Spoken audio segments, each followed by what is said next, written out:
O que é imutabilidade? A imutabilidade é o aspecto do caráter de Deus que nos mostra que ele é confiável. Um Deus imutável é aquele que não muda e não pode mudar.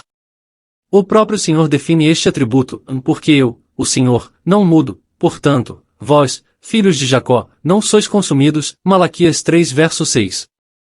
Embora à primeira vista isso possa parecer uma descrição de um Deus estoico ou até mesmo sem vida, é a razão pela qual ainda podemos confiar nele como um Deus que dá vida. O peso, ou a importância da imutabilidade, permeia as páginas das Escrituras e deve refletir-se diariamente no nosso relacionamento com ele. Isto se tornará evidente à medida que considerarmos o porquê, onde e como desta grande doutrina. Por que a imutabilidade é tão importante? Considere o oposto da imutabilidade. Imagine um Deus cujo caráter muda. Dependendo do clima ou das circunstâncias, esta divindade usaria padrões diferentes para as mesmas situações. Para dar um exemplo mais concreto, considere Abraão. Quando ele deixou Ur, seguindo o Senhor, sem saber para onde, ele sabia que o terreno e os problemas mudariam drasticamente desde o seu início confortável. Contudo, se Abraão tivesse a menor noção de que as promessas de uma grande nação e de um grande nome nada mais eram do que uma pequena possibilidade, ele não teria partido, e com razão. O caráter imutável de Deus garante seu amor e cuidado, não apenas de Ur a Canaã, mas também de onde você está até onde ele o chama. Por que a imutabilidade é tão importante?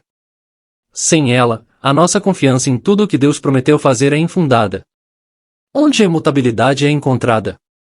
Ambos os testamentos das Escrituras estão repletos de evidências desse atributo. Além da afirmação inequívoca encontrada em Malaquias, há outras que, embora menos explícitas, não deixam espaço para negar a sua imutabilidade. Lembra-te das coisas antigas, porque eu sou Deus e não há outro, eu sou Deus, e não há outro semelhante a mim, que anuncia o fim desde o princípio, e desde os tempos antigos as coisas que ainda não aconteceram, dizendo, o meu conselho permanecerá de pé e farei toda a minha vontade. Sim, eu falei isso. Eu também farei com que isso aconteça, e eu o propus, também o farei. Isaías 46 versos 9 a 11.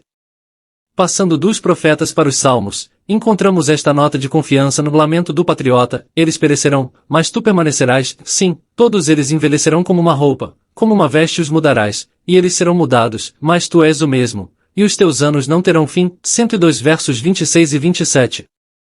O testemunho do Novo Testamento sobre esta doutrina é encontrado nas primeiras epístolas. Toda boa dádiva e todo dom perfeito vem do alto e descem do Pai das luzes, em quem não há mudança nem sombra de mudança. Tiago 1 verso 17. O irmão do Senhor Jesus dá o exemplo do sol que, do nosso ponto de vista, se move, muda e até desaparece por um tempo. Tiago parece estar declarando a soberania de Deus sobre as estrelas. Enquanto elas estão sempre em movimento, ele nunca muda, seja em si mesmo, ou em suas relações com seu povo. Existe algum sentido em que Deus muda? Antes de concluir com uma nota prática, é importante abordar o tema do arrependimento de Deus. Este conceito é encontrado em 1 Samuel 15 versos 10 e 11, e então veio a palavra do Senhor a Samuel, dizendo: arrependo-me de ter constituído Saul como rei. O que devemos fazer com a suposta discrepância entre esta afirmação e o que o profeta diz mais adiante neste capítulo? Pois lemos, e também a força de Israel não mentirá nem se arrependerá, porque ele não é homem para que se arrependa. 1 Samuel 15 verso 29. Primeiro, é importante permitir que o capítulo fale como um todo antes de investigarmos palavras individuais. O profeta não está falando ao acaso, fazendo declarações ousadas e contraditórias, sem levar em conta a congruência teológica. No início do capítulo, no verso 11, ele quer enfatizar a tristeza do amor divino pela rebelião dos pecadores, e não a dor de um fracasso político interno. Como nós sabemos disso? Uma definição de termos ajudará. A palavra hebraica usada para arrependimento nos versículos 11, 29, 35, é a mesma, que também é usada em Gênesis 6 verso 6. Isto representa um problema para os leitores casuais e indiferentes, que a nossa era saturada de informação criou. Parece que o profeta Natã percebeu o leitor confundindo nosso arrependimento com o arrependimento de Deus. Para evitar confusão, ele faz a declaração definitiva: porque ele não é homem, para que se arrependa. 1 Samuel 15 verso 29, ou seja, embora seja a mesma palavra hebraica, Deus não se arrepende da mesma maneira que o homem. O arrependimento de Deus não pressupõe qualquer variação em sua natureza ou em seus propósitos. Neste sentido, Deus nunca se arrepende de nada. Arrependimento, no hebraico, nishon, neste sentido, expressa dor e angústia pelas falhas do homem, pois ele, Deus não tem nenhuma dessas fraquezas para se arrepender. Como é que isso me afeta?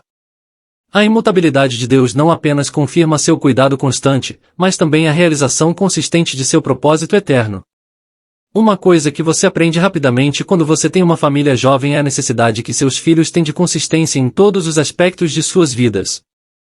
Não há diferença quando se trata dos filhos de Deus, e talvez o aspecto mais reconfortante da imutabilidade de Deus é que isso nos mostra que Ele é um Deus consistente. Considere isso ao ler Romanos capítulos 9 a 11. Deixando de lado as complexidades, o objetivo da sessão é a consistência da palavra e do caráter de Deus. Em relação à pergunta: existe um futuro para Israel? Paulo responde desta forma: e assim todo Israel será salvo, como está escrito, o libertador virá de Sião, e afastará de Jacó a impiedade, porque está é a minha aliança com eles, quando eu tirar os seus pecados. Romanos 11 versos 26 e 27. A aliança foi feita. Sua palavra foi dada. O seu propósito para Israel é consistente, o mesmo hoje como quando foi falado por Jeremias há mais de 2600 anos. Da mesma forma, sua palavra a respeito do seu futuro será sempre a mesma, e eu o propus, também o farei. Isaías 46 verso 11.